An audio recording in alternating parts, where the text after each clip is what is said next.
육군 이작전사령부가 전 헌법재판관 초빙 강연을 열고 장병들이 갖춰야 할 헌법적 가치와 책임을 되새기는 시간을 가졌습니다.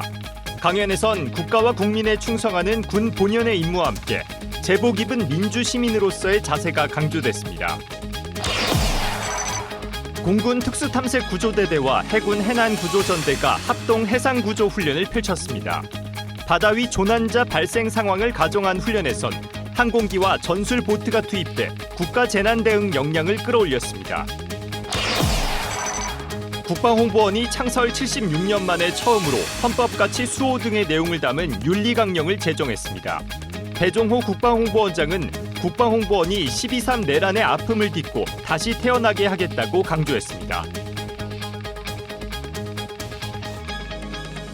시청자 여러분 그리고 국군 장병 여러분 안녕하십니까? KFN 국방뉴스 시작합니다. 육군 이작전사령부가 전 헌법재판관을 초빙해 군 간부들이 갖춰야 할 헌법적 가치와 책임을 되새겼습니다. 김기영 교수는 군인의 충성과 복종이 특정 개인이 아닌 헌법과 국민을 향해야 한다며 제복 입은 시민의 자세를 강조했습니다. 신소진 기자입니다. 법복을 입었던 전 헌법재판관이 군복을 입은 간부들 앞에 섰습니다. 육군 이 작전사령부가 전 헌법재판관인 김기영 단국대 석좌 교수를 초빙해 제복 입은 시민과 헌법을 주제로 강연을 열었습니다. 김 교수는 법복과 군복은 모두 국민을 위해 일하는 사람이 입는 옷이라며 제복에는 권한과 함께 책임이 따른다고 말했습니다. 이 법복을 입은 사람이나 군복을 입은 사람이나 똑같을 것입니다. 권한에는 항상 책임감이 따르기 때문에 자부심과 두려움 이 두 가지를 이제 동시에 항상 느끼게 되죠. 그 권한은 결국은 국민으로부터 나온 것이죠.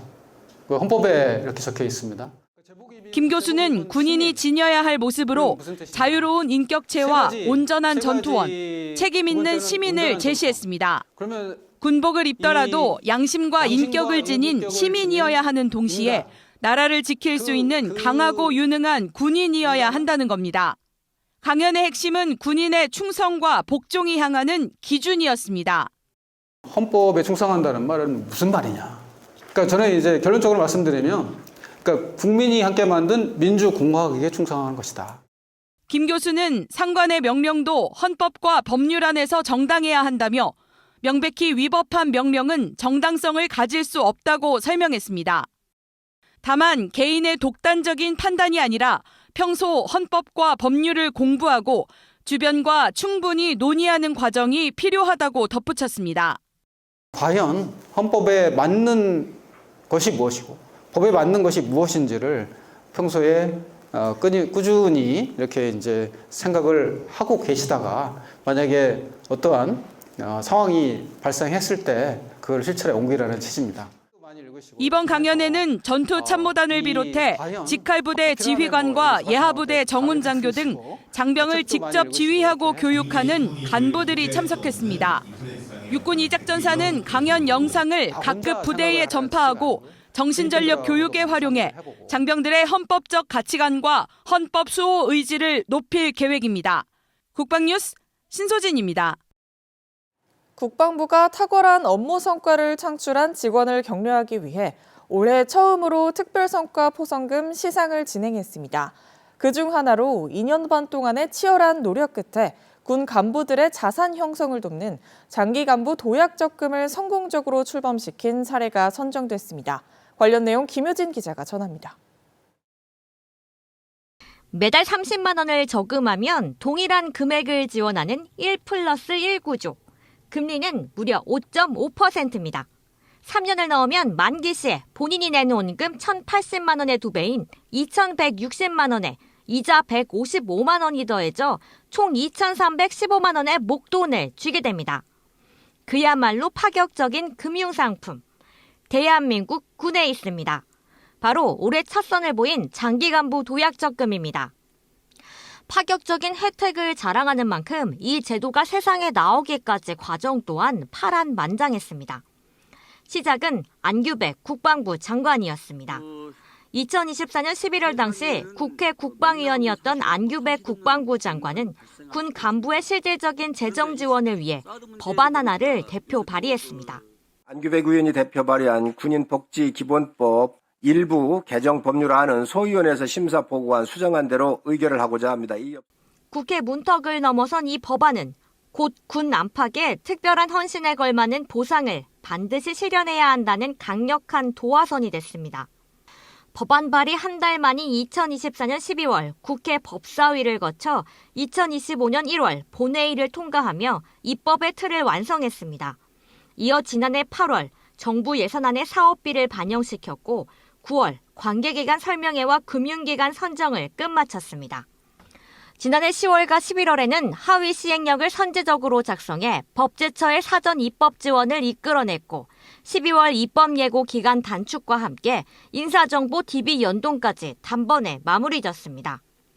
복무 여건 개선과 처우 향상을 제1과제로 삼은 안 장관의 뚝심에 금융권이 화답하면서 5개 금융기관과 함께하는 장기간부 도약 적금 신설 업무 협약이 체결됐습니다. 나라를 지키는 우리 군을 위해서 많은 차별적 그런 접근이 있어야만이 우리나라가 더욱더 안전한 가운데 발전하고 그런 측면에서 오늘 이 행장님들이 오신 것은 또 천군만마라고 생각합니다. 미래 10년을 더 도약할 수 있도록 그런 마중물 역할을 해주시길 다시 한번 부탁의 말씀드리고 또 변함없는 우리 장병들과 우리 군의 간부들의 지지와 성원을 바람하지 않습니다. 시중은행들도 금리 우대와 전용 상품 출시를 약속하며 장병의 자산 형성에 동참하고 나섰습니다. 국가 안보를 위해 헌신하고 계신 여러분들의 노고에 깊은 감사와 존경의 말씀을 드리겠습니다. 업무 협약은 군 간부 여러분의 안정적인 미래 준비와 자산 형성을 돕기 위한 매우 뜻깊은 출발점이 될 것입니다. 이 촘촘한 타임라인을 실무적으로 뒷받침한 건 국방부의 정책 담당자였습니다. 사실 이 사업 자체가 되게 2년 6개월이라는 시간 동안 준비해서 이뤄낸 성과기도 하고요. 한 번도 가보지 않았던 그 길을 가는 거기 때문에 안개 속을 더듬어서 가는 여정이었기 때문에 순간순간 모든 여정들이 다 가장 어렵고 힘들고 신경 쓰였던 부분들입니다. 오랜 논의와 조율 끝에 마침내 문을 연 도약적금은 이제 군 간부들의 실질적인 경제적 버팀목으로 자리 잡아가고 있습니다. 초급 간부들이 처해 있는 현실들이 너무나 안타까웠고 그 현실을 조금 개선해보고자 하는 의지를 가지고 2년 동안 묵묵하게 추진해 왔었는데 이렇게 수상을 하게 돼서 되게 감사드리고 기쁩니다. 제도만 소개되지 그 과정의 사람들이나 비하인드 스토리들은 공개되지 않는데 이런 시상식을 통해서 다시 조명될 수 있고 해서 또 과정에서 많이 도와주셨던 분들한테도 한번 감사드리고 싶습니다. 군 간부들의 복무 여건을 획기적으로 도약시키기 위한 제도적 노력은 지금 이 순간에도 24시간 힘차게 돌아가고 있습니다. 국방뉴스 김유진입니다. 진영승 합동참모의장이 21일 마크 해먼드 신임 호주 국방총장과 취임 후 첫 공조통화를 했습니다. 진 의장은 6.25 참전국인 호주 측에 감사를 전하고 양측은 북핵 위협 등 영내 안보 환경에 대한 인식을 공유하며 대응 방안을 논의했습니다. 특히 탈리스만 세이버와 피치블랙 등 연합훈련을 통한 연합작전 수행 능력 강화를 높이 평가했습니다. 이어 연합훈련과 인적 교류 등 실질적인 군사 협력을 늘리고 인도 태평양 지역의 평화를 위해 전략적 소통을 강화하기로 했습니다. 공군 특수탐색구조대대와 해군 해난구조전대가 골든타임을 지켜내기 위해 바다 한가운데에서 합동 해상구조훈련을 진행했습니다. 훈련엔 공군 항공기를 비롯해 해군 전술보트까지 총동원됐는데요. 현장에 차송효 기자가 다녀왔습니다. 바다에 빠진 요구조자가 손을 휘저으며 구조 신호를 보내는 일촉즉발의 상황. 조난 지점에 투입된 공군 육탐색 구조비행전대가 요구조자에게 신속히 접근해 응급처치를 실시합니다. 부상이 심한 요구조자는 들것에 실어 구조 인양을 진행합니다. 공군 육탐색 구조비행전대 특수탐색 구조대대가 해군 해난구조전대와 함께 진해 해상에서 합동 구조훈련을 했습니다. 본격적인 훈련에 앞서 진행된 합동 임무 브리핑. 같은 구조 임무를 수행하지만 소속이 다른 만큼 양 부대 대원들은 임무 분담과 장비, 이동 동선을 더욱 세밀하게 확인하며 합동 작전의 완성도를 높였습니다. 브리핑이 끝나자 대원들이 HH-47 항공기에 전술 보트를 적재합니다. 이동 중 떨어지거나 투하 과정에서 파손되는 것을 막기 위해 꼼꼼히 포장된 보트 위로 해군 해남구조전대 대원들이 자리합니다. 공군 특수탐색구조대대도 슈트와 헬멧을 착용하며 출동 준비에 돌입합니다. 이번 훈련에선 해상 조난자가 발생한 상황을 가정해 항공기가 저속으로 비행하면서 전술보트와 구조대원을 동시에 해상에 투입하는 소프트덕 훈련이 진행됐습니다. 조난자의 위치 신호를 확인한 HH-47 항공기가 물보라를 일으키며 해상에 가까이 접근합니다.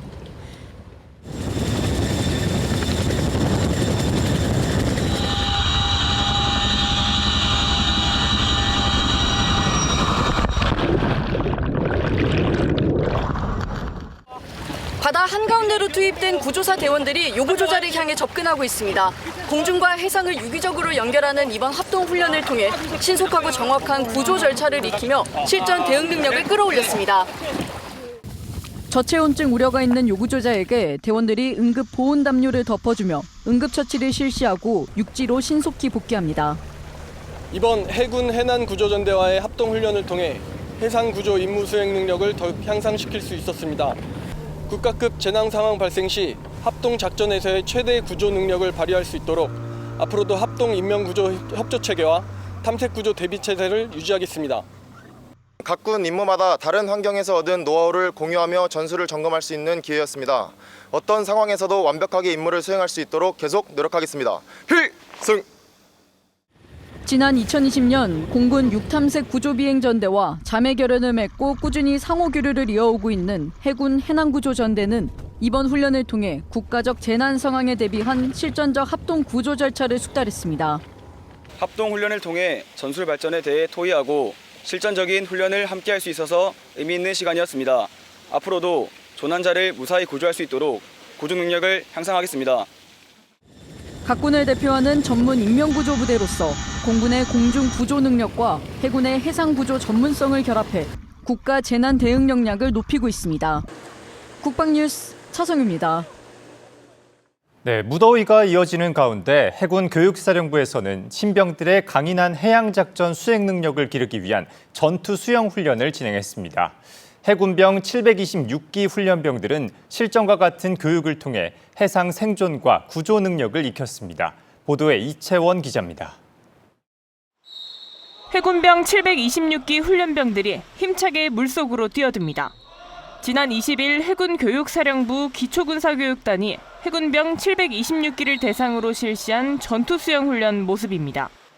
훈련병들은 구명의 착용법과 비상이함, 순환자 구조, 수상행군까지 실제 해상 작전 상황을 가정한 다양한 훈련을 소화했습니다. 5m 높이의 이함대에서 교관의 지시에 따라 차례로 입수하며 비상이함 절차를 익혔고 위급 상황에서 전우를 신속하고 안전하게 구조하는 실전형 순환자 구조 훈련을 실시했습니다. 훈련에 참가한 해군병 726기 이승주 소대장 훈련병은 무더운 날씨지만 해군의 일원이 되기 위한 과정인 만큼 최선을 다해 강한 바다 사나이로 거듭나겠다고 각오를 밝혔습니다.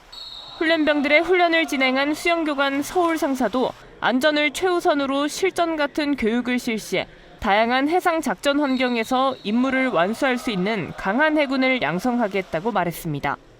지난 6월 29일 입영해 교육훈련 3주차에 접어든 해군병 726기는 전투수영훈련과 야전교육훈련, IBS 훈련 등을 마친 뒤 오는 31일 수료할 예정입니다.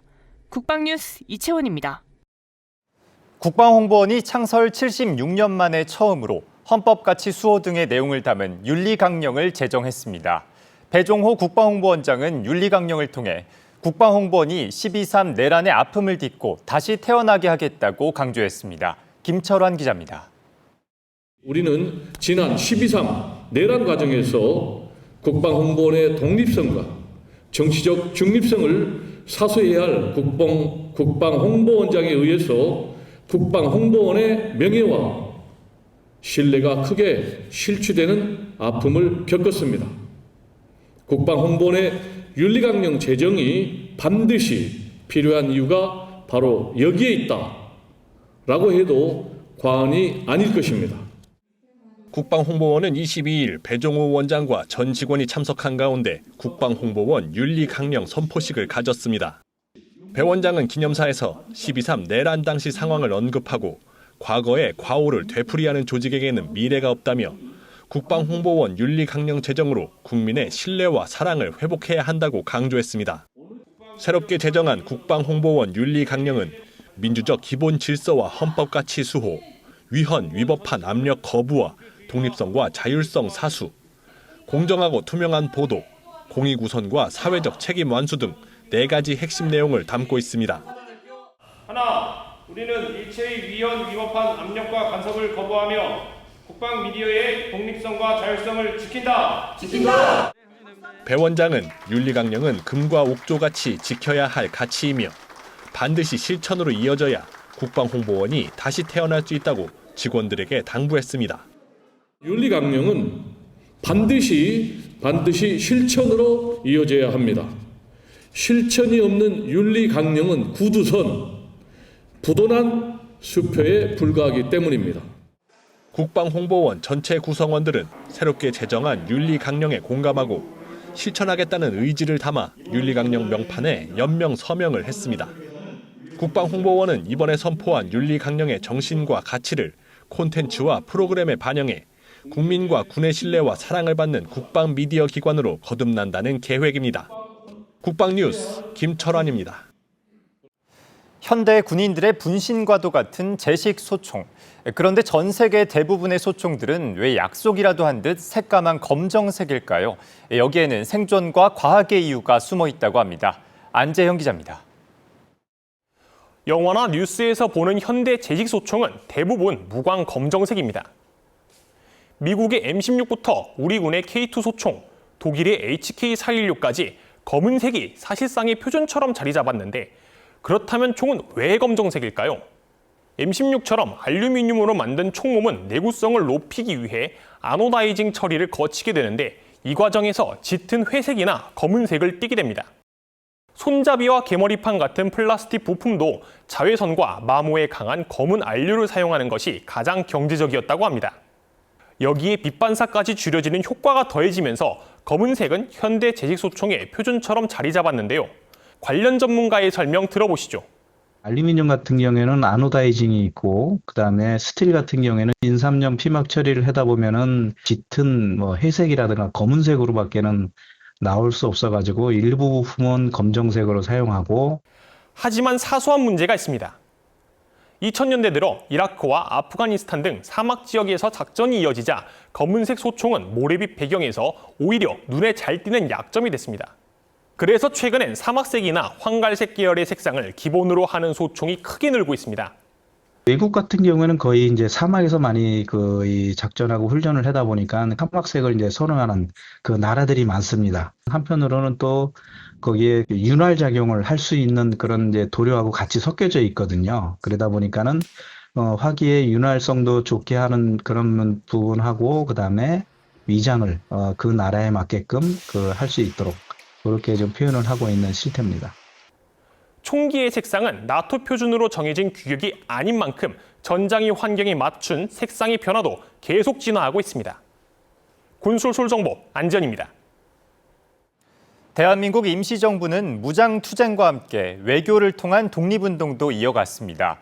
그 발자취를 세계사적 시각에서 조명하는 특별 강연이 열렸는데요. 박인배 기자가 보도합니다.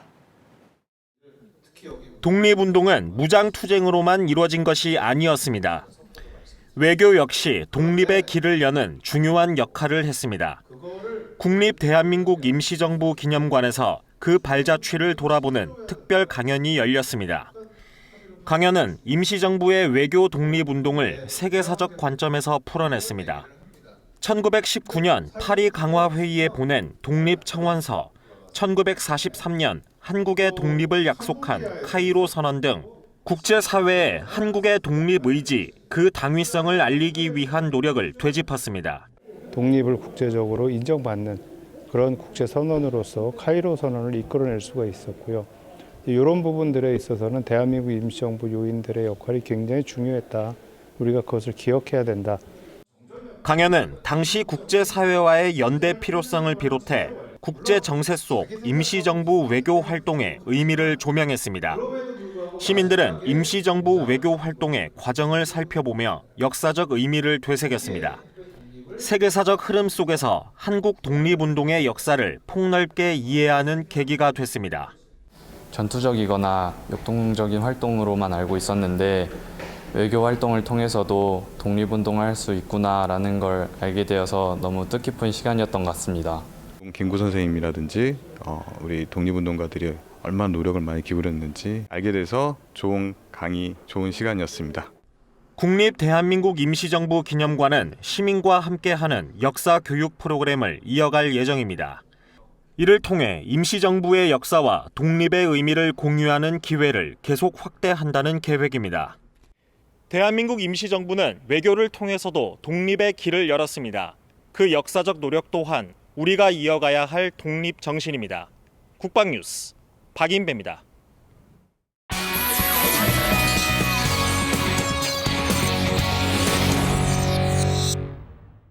네, 다가오는 광복절을 앞두고 우리의 독립운동 정신과 역사를 되새기는 시간이 더욱 중요해지고 있습니다. 독립기념관도 광복의 의미를 국민과 함께 나누고 설립 정신을 되새기기 위한 다양한 준비를 이어가고 있는데요.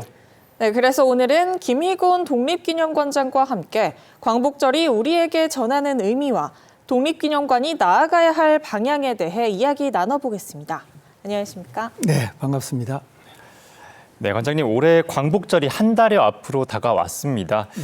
독립기념관장으로서 국민들이 이번 광복절을 어떤 마음으로 맞이했으면 하는지 먼저 한 말씀 부탁드립니다. 네, 광복이란 말은 정말 본래의 그 모습으로 완전히 돌아오는 것을 말하는 거거든요.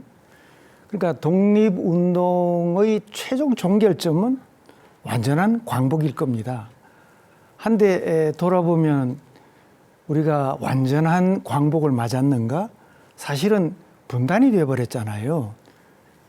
그래서 항상 광복 이후에 두고두고 완전한 광복을 이룰 때까지 숙제가 남아있다고 여겨왔지요. 근래에 와서는 분단 극복이나 통일에 관한 이야기가 조금 사그러든다거나 잦아든다는 느낌을 주지 않아요? 네. 그래서 광복절을 맞이하면서 그래도 우리들의 독립운동의 최종 종결점은 완전한 광복이요.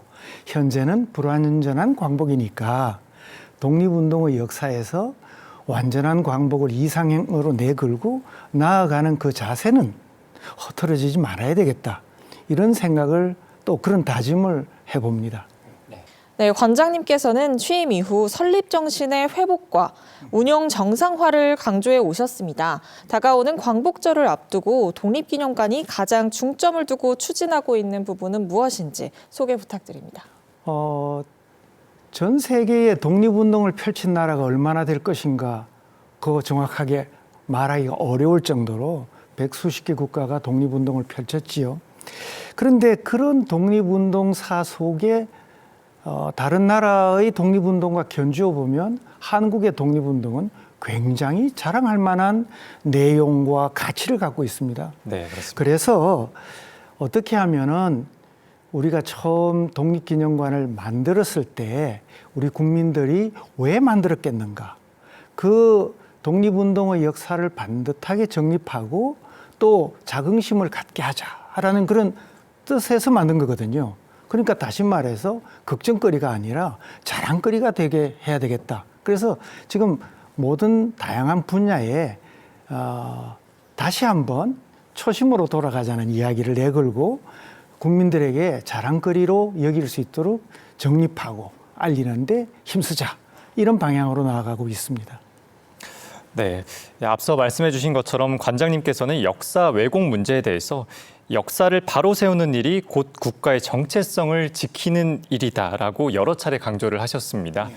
이런 시대일수록 독립기념관이 국민과 미래 세대에게 어떤 역할을 해야 한다고 보십니까? 우리가 상대해야 할 것은 일본과 일제라고 하는 두 가지가 있는데 일본은 우리가 끊임없이 교류해야 할 이웃이고 일제는 침략해오는 우리가 맞서 상대해야 할 존재입니다. 그런데 일본이 일제가 되었을 때 내걸었던 게 어떤 게 있느냐 하면 정체성 말살 정책이라는 게 있었어요. 그러니까 한국인의 정체성을 무너뜨리겠다. 무너뜨릴 수 있는 방법은 뭐냐? 한국인을 하나로 묶을 수 있는 말과 글을 무너뜨리는 것, 역사를 무너뜨리는 것, 그 다음에 그들의 시조신앙을 무너뜨리는 것. 이게 이제 정체성 말살 정책인데 역사 왜곡이라는 것은 그때 침략을 위한 통치를 위한 왜곡을 했는데 지금 와서 다시 침략을 미화한다면 이게 역사 침략 아니고 무엇일까요? 그래서 1982년에 역사 침략을 하니까 거기에 맞대응해서 우리들의 역사에서 독립운동의 가치, 위상 이것을 제대로 정립해서 새로운 역사 침략에 맞서자. 그리고 맞서는 구심점이 되자고 독립기념관을 만들었어요. 그렇다고 한다면 독립기념관이 해야 할 일은 당연히 일본과 교류하고 일제의 역사 침략으로 나오는 일제에 맞대응하는 중심축 구실을 해야 한다. 이것이죠. 네, 마지막 질문입니다. 광복절을 맞아 독립기념관을 찾게 될 국민과 청소년 그리고 장병들에게 꼭 전하고 싶은 메시지가 있으시다면요? 네, 지금 우리는 어떤 과제를 안고 있을까요? 사람들마다 느끼는 건 다 다르겠지만 극단적인 편 가르기, 얼마나 편을 많이 가릅니까? 통합이란 말은 조금 나오다가 거의 다 눌려버린단 말이죠. 극단적인 편 가르기를 넘어서야 된다 또는 극단적인 이기주의를 넘어서야 된다 이런 이야기들을 하지 않아요? 그래서 우리 국민들도 지금 현재 우리들 앞에 있는 과제는 무엇일까? 끊임없이 화두처럼 던지면서 거기에 나는 어떻게 대응할 수 있을까? 이런 것을 독립기념관을 찾아서 그 독립운동 나라 찾는데 몸바친 그분들의 삶에서 그분들의 뜻을 한번 기려봄으로써 내가 이 시대의 과제를 해결하는데 조금이나마 보탬이 될 수 있겠다 하는 그런 교훈을 찾아보는 게 어떨까 싶습니다. 네, 알겠습니다. 지금까지 김희곤 독립기념관장과 함께했습니다. 네, 오늘 귀한 말씀 감사합니다. 네, 고맙습니다. 이어서 오늘의 국방단신 전해드립니다. 육군이 폴란드와 튀르키예, 베트남 등이 참가한 육군 국제과정 K9 자주포 교육을 성공적으로 마쳤습니다. 참가 장병들은 지난 3일부터 22일까지 K9 정비와 실사격 훈련 등을 통해 운용 절차를 익혔습니다. 육군은 오는 11월 K2 전차와 K9 자주포 심화 과정을 추가 개설해 방산협력국 맞춤형 교육을 확대할 계획입니다. 해군 교육사령부가 학군 사관 후보생 200여 명을 대상으로 집중 정신전력 교육을 실시했습니다.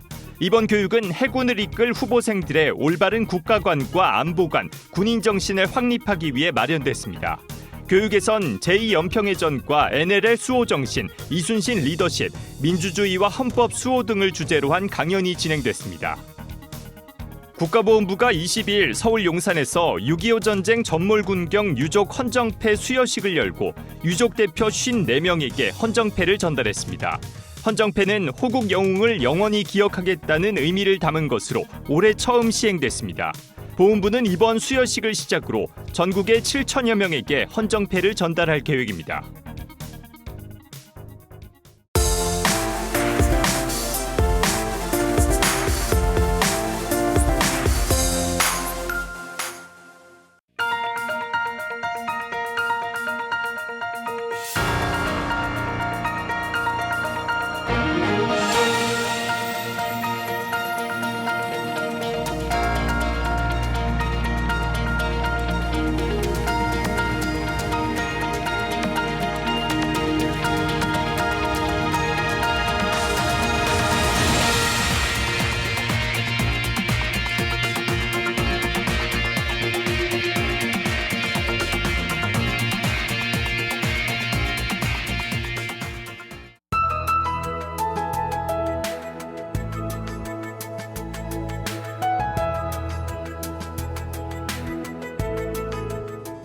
기상정보입니다.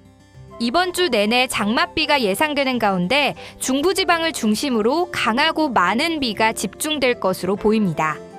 자세한 날씨 알아보겠습니다. 내일 예보입니다. 내일은 장마전선이 중부 지역에 영향을 주면서 오후까지 강한 강수가 예상되며 야간에도 곳곳에 천둥, 번개와 소나기가 내리는 곳이 있겠습니다. 특히 경기 및 강원 북부 지역으로는 최대 200mm 이상의 많은 비가 예상됩니다. 충청 이남 지역으로도 종일 구름이 많고 소나기가 내리는 곳이 있겠습니다. 내일 아침 최저 기온은 서울 25도, 철원은 23도로 예상되며 한낮 최고 기온은 서울 27도, 대구는 36도로 예상됩니다. 주간 기상 전망입니다. 주말까지 장마전선이 중부 지역에 걸쳐 있어 장맛비가 쭉 이어지겠습니다. 장마전선의 북상과 남하에 따른 예보 변동성이 큰 상태이므로 최신 예보 잘 확인하시어 안전사고에 대비하시기 바랍니다. 이상 공군 기상단 제공 기상정보였습니다. 이것으로 KFN 국방뉴스를 마칩니다. 시청해주신 여러분 고맙습니다.